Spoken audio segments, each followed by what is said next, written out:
आज हम लोग बात करेंगे ब्लॉकचेन टेक्नोलॉजी के बारे में।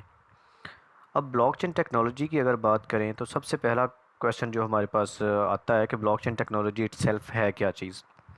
अब ब्लॉकचेन टेक्नोलॉजी की डेफिनेशन अगर आप गूगल से सर्च आउट करते हो तो आपको पता चलता है कि ब्लॉकचेन टेक्नोलॉजी क्या चीज़ है। ये डेफिनेशन के अकॉर्डिंग यहाँ पे लिखा हुआ है, blockchain is a system of recording information in a way that makes it difficult और इम्पॉसिबल टू चेंज, हैक और चीट द सिस्टम। यानी जो ब्लॉकचेन है ये इंफॉर्मेशन को रिकॉर्ड करने का ऐसा सिस्टम है जो कि क्या कर देता है, मुश्किल कर देता है, नामुमकिन कर देता है कि कोई भी बंदा इसको चेंज कर सके, हैक कर सके, चीट कर सके। यानी कोई बंदा इसे चेंज या हैक या चीट नहीं कर सकता। अब क्यों नहीं कर सकता, उसकी रीज़न क्या है, नेक्स्ट लाइन में उन्होंने एक्सप्लेन किया है। अब blockchain is essentially a digital laser of transactions. Blockchain itself क्या चीज़ है जी, एक डिजिटल लेजर है ट्रांजैक्शंस का। जैसे इसकी क्या रसीद बन जाती है, कोई भी हम लोग ट्रांजैक्शन करते हैं ना तो उसकी रसीद बन जाती है।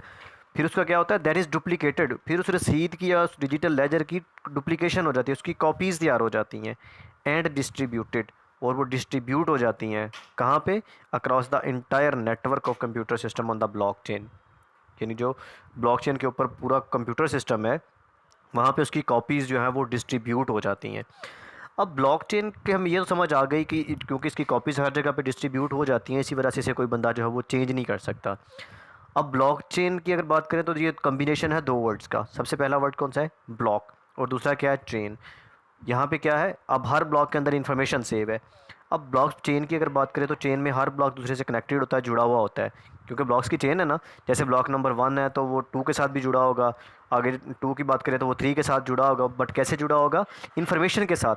जो इन्फॉर्मेशन ब्लॉक नंबर 1 के साथ है वो इन्फॉर्मेशन ब्लॉक 2 के साथ भी शेयर्ड होगी, और 2 वाली 3 में शेयर्ड होगी, 3 वाली आगे 4th में। इसी तरह से हर ब्लॉक अपने नेक्स्ट ब्लॉक और पीछे वाले ब्लॉक के साथ जुड़ा हुआ होगा। अब ब्लॉकचेन जो है, सबसे पहले हमें ये भी पता होना चाहिए कि इसकी ज़रूरत क्यों पेश आई है। आपने देखा होगा इससे पहले ऑनलाइन काम जितने भी आ रहे थे वहाँ पे क्या होता था कि उस वहाँ पे चेंजिंग हो जाती थी। जब हम लोग पैसे निकालने की बारी आती थी या विड्रॉल लेने का टाइम आता था तो वो सिस्टम ही भाग जाते थे। क्यों? क्योंकि वो सिस्टम जो है ना ब्लॉकचेन टेक्नोलॉजी पे नहीं थे।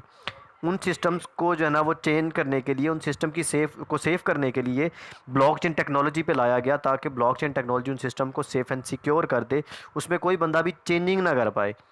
ठीक है, स्कैम्स को रोकने के लिए, करप्शन को रोकने के लिए ब्लॉकचेन टेक्नोलॉजी को इंट्रोड्यूस करवाया गया है। उसके बाद अब ब्लॉकचेन की मैंने आपको पहले बता दिया कि ये जो है इंटरनेशनल लेवल पे है, क्योंकि इसकी अगर एप्लीकेशन को आप देखते हो तो एप्लीकेशन से आपको पता चलेगा कि ब्लॉकचेन जो है ये डिजिटल आईडीज़ में यूज़ हो रही है, बिटकॉइन में यूज़ हो रही है, वोटिंग में, पेमेंट ट्रांसफ़र में, हेल्थ केयर में, इंटरनेट में, हर जगह पे यूज़ हो रही है।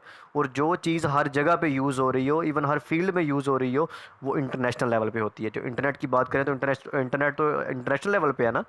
तो जो चीज़ इंटरनेशनल लेवल पे यूज़ हो रही है उसके ऊपर जो ब्लॉक्स हैं, जो इन्फॉर्मेशन है, वो भी तो अरबों खरबों की तादाद में सिस्टम्स होंगे ना। ठीक है, जहाँ पे अरबों खरबों की तादाद में सिस्टम्स कोडेड होंगे वहाँ पे ब्लॉक्स भी अरबों खरबों होंगे। अब जब यहाँ पे अरबों खरबों की तादाद में सिस्टम्स कोडेड हैं, ब्लॉक्स इतने हैं, अब हर ब्लॉक इन्फॉर्मेशन अपने नेक्स्ट ब्लॉक के साथ शेयर्ड है, जुड़ी हुई है।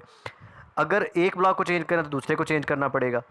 अगर मैं कहूँ कि मिनिमम हमें 5 मिनट लगते हैं एक ब्लॉक को चेंज करने के लिए, उसकी इन्फॉर्मेशन को चेंज करने के लिए, तो उससे पहले हमें दूसरे को चेंज करना पड़ेगा, यानी कि 10 मिनट लग जाएंगे दो को चेंज करने में। फिर उससे पहले हमें तीसरे को चेंज करना पड़ेगा, यानी कि 15 मिनट। इसी तरह से पूरे के पूरे सिस्टम को, जहाँ पे अरबों खरबों की तादाद में सिस्टम्स हैं, सबको चेंज करने के लिए आलमोस्ट हमें जो है 200 से 400 साल लग जाएंगे। तो क्या आजकल किसी बंदे की इतनी लाइफ है कि 200 से 400 साल तक ज़िंदा रह सके? जब किसी की इतनी लाइफ ही नहीं है तो कोई क्या इस सिस्टम को चेंज करेगा, क्या इस सिस्टम को बंद करेगा? इसीलिए ब्लॉकचेन टेक्नोलॉजी इतना सेफ़ एंड सिक्योर है। ब्लॉकचेन टेक्नोलॉजी किसी भी सिस्टम को सेफ़ एंड सिक्योर कर देता है। अब यहाँ पे मैं आपको एक और भी एग्जांपल देना चाहूँगा। फॉर एग्जांपल मैं अगर अपनी बात करूँ तो मैंने मास्टर्स किया हुआ है। अब मेरे पास जो है वो मैट्रिक की डिग्री है, एफएससी की है, बीएससी की है, देन मास्टर्स की है। अगर मैं अपनी किसी डिग्री के अंदर नेम की चेंजिंग करवाना चाहूँ, नेम के स्पेलिंग्स की चेंज करवाना चाहूँ, तो मुझे क्या करना पड़ेगा, अपने जितने भी डॉक्यूमेंटेशंस हैं हर जगह पे वो चेंजिंग करवानी पड़ेगी। और हर जगह पे चेंजिंग करवाने के लिए ऑलमोस्ट मुझे ज़्यादा ना करें तो 1-2 साल तो लग ही जाएगा। ठीक है, उसके अलावा मेरे पैसे भी अच्छे खासे लग जाएंगे, पैसे भी लगेंगे और टाइम भी लगेगा। क्योंकि ये तो अगर मैं कहूँ अपनी डिग्रीज़ के बाद मेरे तो पास 5-6 डिग्रीज़ हैं। अब 5-6 डिग्रीज़ में भी सारी की सारी चेंजिंग करवानी पड़े, किसी एक में तो नहीं ना हो सकता। Same as it is blockchain technology में भी है। यहाँ पे आप किसी एक चीज़ में जो ना तब्दीली नहीं कर सकते हो, आपको टोटल का टोटल सिस्टम चेंज करना पड़ेगा, जो कि इम्पॉसिबल है। इसीलिए ब्लॉकचेन टेक्नोलॉजी जो है वो इतना सेफ़ एंड सिक्योर है, किसी भी सिस्टम में कोई जो ना यहाँ से चेंज नहीं किया जा सकता।